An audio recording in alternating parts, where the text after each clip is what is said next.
Hey you guys, today I'm gonna teach you how I make my striped buttercream cake. To start this process, I have crumb coated my cake. This is my first layer of frosting, and now I'm applying my second layer of white frosting.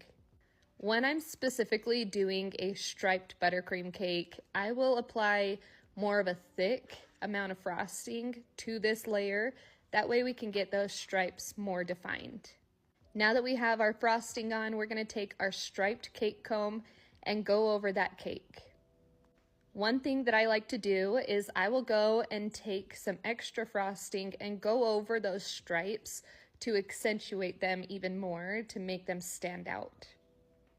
To keep these stripes really nice and clean, I'll take my cake scraper and run it under hot water and wash off all of that excess frosting, as well as heat up the spatula, and this will really help that process go easier. After I'm done applying that frosting, I'm going to put my cake in the freezer for about 10 to 15 minutes to allow that frosting to set up, and then we're going to take it out and apply all of the colors to the cake. For all of my colors, I used Chef Master. I used Baker's Rose Pink, Hot Deep Pink, and then I used a fuchsia added to that hot pink. After I'm done applying those colors, I'm gonna go and fill in any imperfections in those stripes. Then I'm gonna take my clean cake scraper and go over the cake. I'm warning you right now that at this stage in the cake, you're gonna get really worried and think that you did something majorly wrong, because you look at this and it looks like it's all bleeding together, but have patience, I promise it comes together. You can see the stripes finally starting to poke through on this cake, and it's starting to look really cute.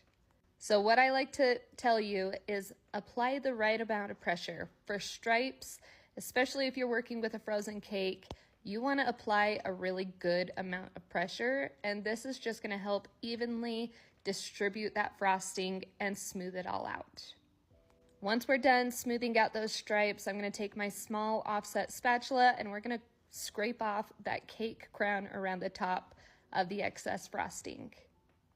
Now I'm taking my Wilton 1M piping tip and we're gonna make some rosettes around the top of the cake with all these different colors that we used.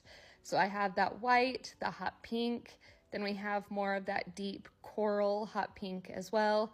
It's a really fun cake. I topped it off with some macarons and some sprinkles, and I think it turned out really cute. What do you guys think?